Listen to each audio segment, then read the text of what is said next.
మీరు భూమి మీద బ్రతుకు దినములను మీరు ఆనందించి గైకొనవలెను.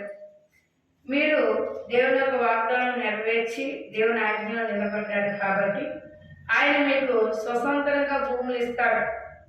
ఆ భూములు మీరు స్వతంత్రంగా అన్నమాట మనం చూస్తే దేవుడు ఇశ్రాయేలును లేదు అనకుండా కండగల భూములు ఇచ్చాడట.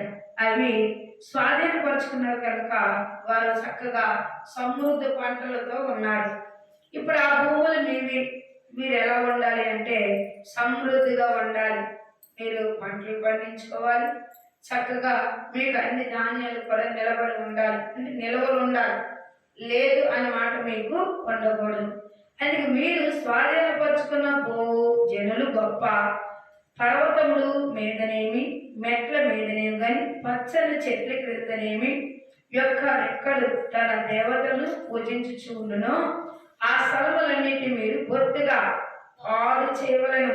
చూసారా, దేవుడి ఇష్టమైన మాట ఎందుకు వాడాడు ఇది అంటే మీరు అలాంటి జోలికి పోవద్దు. మిమ్మల్ని పంపించిన దేవుడు ఎలాంటి వాడు అంటే మీకు స్వాధీనపరిచే దేవుడై ఉన్నాడు, అధికారం ఇచ్చే దేవుడై ఉన్నాడు, మీ ఎంత నడిపించే దేవుడై ఉన్నాడు, మీ పక్షంగా వాదించే దేవుడై ఉన్నాడు అంటూ ఆ ఇశ్రాయేలు ప్రజలకు మరొకసారి గట్టిగా చెప్తున్నాడు. తన నామను స్థాపించడానికి నివాసస్థలముగా ఏర్పరచుకొని స్థలం వెతికి అక్కడే యాత్ర చేయ ఉండవలను. ఏమన్నా తెలుసా? మందిరం కట్టాలి, మందిరం ఏర్పరచాలి కాబట్టి మందిరం కట్టాలి. మీరు ఒక స్థలాన్ని ఏర్పరచాలి, దేవుడికి మొదలు పెట్టాలి. దేవా, మేము ఎన్నాళ్ళు ఈ ఇంట్లో చేస్తాం, మేము ఎన్ని రోజులు ఇక్కడ ఉంటాం. మరి దేవుడు కూడా అన్నాడు ఇశ్రాయేలుతో, అబ్రహమా ఎన్ని రోజులు గుడారంలో ఉండేది, నాకంటూ ఒక మందిరం కట్టరా అని అడిగారు. కారణం ఏంటంటే ఆయనకు కూడా ఇంట్లో చేయడం ఇష్టం ఉండదు.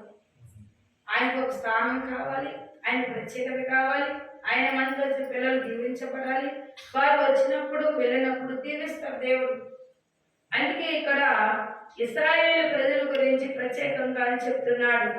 మీరు నా నామమును స్థాపించుటకు నివాస స్థలముగా ఏర్పరచుకొని స్థలం వెతికి చేయవలను. అక్కడికి మీరు మీ దహన బలులు, మీ బలులు, మీ దశభాగములు ప్రతిష్టముగా మీరు చెయ్యే నైవేద్యములు, మీ అర్పణలు, మీ శ్రేష్ఠ అర్పణలు పశువులుగాను గొర్రెల మేకలను తోలుకొని వచ్చి తీసుకొని రావాలి. ఎక్కడ? మీరు ఒక నామకంత వరకు ఒక మందిరం కట్టారు, ఆ మందిరంలో ఆయన ప్రతిష్టగా ఉన్నాడు.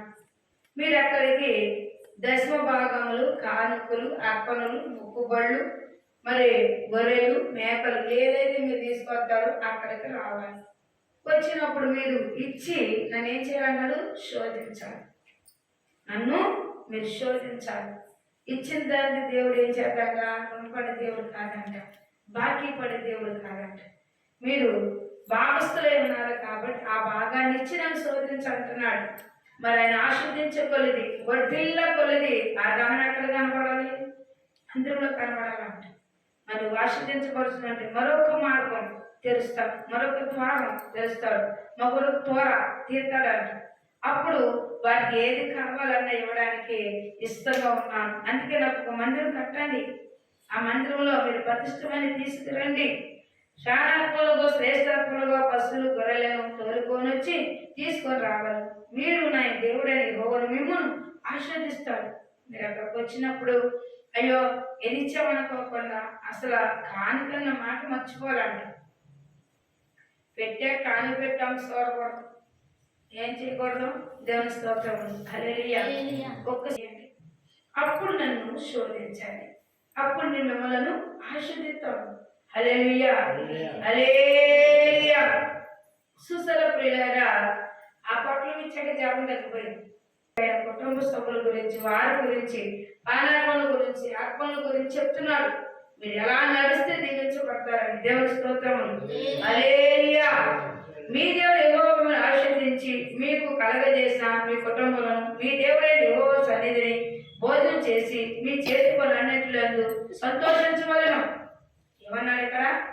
మీరు అక్కడ భోజనం చేసి సంతోషపడాలి, అంతేగాని నేను క్యారేజ్ గురించుకెళ్తాను ఇంటికాడ అది కాదు. ఇంకో 10 మంది రావాలి.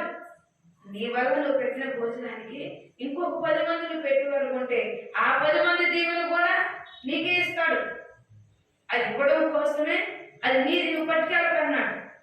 అని ఇక్కడ చెప్తున్నాడు, సన్నిధి భోజనం చేసి మీ చేతి పనంటులు యందు సంతోషింపవలను. నేడు మనం ఎక్కడ చేయనట్లు మీలో 10 మనుషులు తన కంటికి యుక్తమైన తంతయు చేయకూడదు. నీకు నచ్చినట్లు చేయకూడదు, ఆయన ఇష్టమైనట్లు నడవాలి. నీకు నచ్చినట్లు చేస్తే ఏమొస్తుందా? శోధన వస్తుంది. ఆ శోధన వల్ల ఇబ్బంది పడదు. ఏం జరుగుతుందో తెలియదు.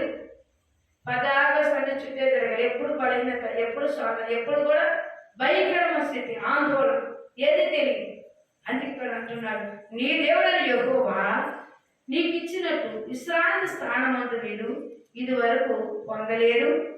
మీరు యోర్దా నది దాటి మీ దేవుడు యెహోవా మీకు స్వాస్థ్యముగా ఇచ్చుచున్న దేశము నీవులైన తర్వాత ఆయన మీ చుట్టూ ఉండు శత్రువులు లేకుండా మీకు విశ్రాంతి కలగచేయి. ఏమన్నా తెలుసా? దేవుళ్ళు మీరు కష్టం నడితే మీ శత్రువులను ఎవరు ఉంచు, ఎవరు దరిదాపులు రాను, నువ్వే పని యుద్ధం చేయను. నీకు తెలియకపోయినా నీ హృదయం ప్రేరేప పెట్టించి నువ్వు చేయడానికి ఒక ద్వారం తెరుస్తాను. హల్లెలూయా, హల్లెలూయా. మనం ఆ పని చేయాలనుకోం, దేవుడే హృదయాన్ని ప్రేరేపించి అది దీవించాలనుకున్నాడు కాబట్టి ఆయన ఒక ద్వారం తెరుస్తాడు. నువ్వు అది చేయగలనా? నువ్వు చేయలేవు, ఆయన ఉంటాడు కాబట్టి నువ్వు చేయగలుగుతావు. అందుకే ఇక్కడ ఇశ్రాయేలు ప్రజలకి ప్రత్యేకమా వాగ్దానం ఇస్తున్నాడు. హల్లెలూయా. నేను మీకు ఆజ్ఞాపించిన సమస్తము అనగా మీరు ఆయన ఒక ఏర్పాటు చేసుకున్నాడు. ఆ ఏర్పాటు ఆయన 10వ భాగం తీసుకొచ్చి వారి చేతికి ఇస్తున్నాడు. ఫస్ట్ భాగం తీసుకొచ్చి వారి చేతికి ఇస్తున్నాడు. అది ఎవరు అర్హతలో అది తినాలి అని అలా తెలుసుకున్నాం. అందుకే ఇక్కడ ఏమని రాశారు చూడండి, ఇశ్రాయేలులకి ఏమని పద్ధతులు నేర్పుతున్నాడు దేవుడు అంటే, ప్రియులారా, మరొక మీ దేవుడే యెహోవా తన నామము నివాస స్థలముగా ఏర్పరచుకున్న స్థలముకి మీరు తీసుకొని రావాలను. మీరు మీ కుమారులను, మీ కుమార్తెలను, మీ దాసులను, మీ పనిగతులను, మీలో పాలైన సాధుమైన వందక మీ ఇంట్లో ఉండి లేవీలను మీ దేవుడు యెహోవా సన్నిధి సంతోషపరచవలను. హల్లెలూయా. నీ ఇంట్లో అంతమందికి అంతమంది సన్నిధి తీసుకురావాలి. భోజనం ఇక్కడ ఉంటుంది. నువ్వు 100 వేసావో 50 వేసావు, అందరికీ సమానంగా భోజనం ఉంటుంది. ఆ భాగంలో భాగస్తులు చేయాలి. నువ్వు రాకూడదు, మా మంది అలా అనకూడదు. నీ గృహంలో ఎవరన్నా ఒక పాలు భాగస్తులు కానీ చుట్టాల బంధువులు వచ్చినా నువ్వు మందిని తీసుకురావాలి. ఆ దీవెన వారికి కూడా నిన్ను బట్టి వారికి కూడా దీవెన ప్రార్థించింది. హల్లెలూయా, హల్లెలూయా. తర్వాత దేవుని ఏర్పరిచిన స్థలాన్ని తీసుకొచ్చి నువ్వు సమృద్ధి తినచ్చు. నీ దేవుని సన్నిధిలో నువ్వు ఉల్లాసంగా ఉండొచ్చు, నువ్వు వర్ధిల్లుతూ ఉంటావు. ఎందుకంటే ఒకసారి ఆస్వాదించాడు ఒక పదార్థం, దాన్ని హెచ్చించబడికి దాన్ని తీసుకొచ్చి నువ్వు అక్కడికి ఇస్తున్నావు. అలా మనం ఏదైతే ఇచ్చాడో ప్రియులారా, దాన్ని మనం ఏం చేయాలి? దేవుడు 10వ భాగం కాకుండా ఫస్ట్ భాగం ఆయన దాన్ని ఇచ్చాడు. ఆయన భాగంలో వర్ధిల్లలేదు, భక్తి చూరు కూడా అంట దేవుడు. ఎందుకంటే నువ్వు ఆయన సొమ్ము ఎప్పుడైతే మనుషుల్లో కనబడిందో అది దానికి ఇంకోటి ఎవడో మొదలు పెడతాడు. అలా నువ్వు వద్దిల్లకొలేదు అంటే ఆయన భాగం మనం తీసాక ఇంకోసారి వాడకూడదు. మందిరానికి ఏర్పాటు చేసిన మాకు ఇచ్చిన ఒక వాహనం, దాని భాగం పక్కకి ఉన్నా లేకపోయినా దేవుని చిత్తమని. మరొకసారి కిరాయిలు రాపోయినా మా సొమ్ము కలుపుతాం, కలిపి ఆయన భాగం పక్కన పెడతాం. ఒకటి ఇవ్వడం మొదలెట్టాం కదా, రెండోది ఇచ్చాడు, రెండోది కూడా ఇవ్వడం మూడోది ఇచ్చాడు. అంటే వీళ్ళ ఆయన భాగం ఎక్కడికి వెళ్తుంది? ఆయన సన్నిధిలో నిలవ కనబడుతుంది. మనము ఏ పనైనా కరెక్ట్గా చేసినప్పుడు దేవుడు మనల్ని ఉద్ధరిస్తాడు, అంటే దీవిస్తాడు. అదే ఇక్కడ ఇశ్రాయేలు చెప్తున్నాడు. వీళ్ళని ఎక్కడ తీసుకెళ్ళాడు? పాలు తేనె ప్రవశించే దేశంలో తీసుకెళ్ళాడు. మరి వీళ్ళని ఆస్వాదించాడు కదా. వీళ్ళ భాగాలన్నీ అక్కడ మరి వెళ్ళిన తర్వాత మందిరం కట్టాలని దేవుడే చెప్పాడు. ఏమో ఇంట్లో ఉండను, మందిరంలో కట్టమని మందిరం కట్టించాడు. మరి మందిరానికి కావలసినవన్నీ తీసుకురమ్మని చెప్తున్నాడు. దేవ స్తోత్రములు. హల్లెలూయా.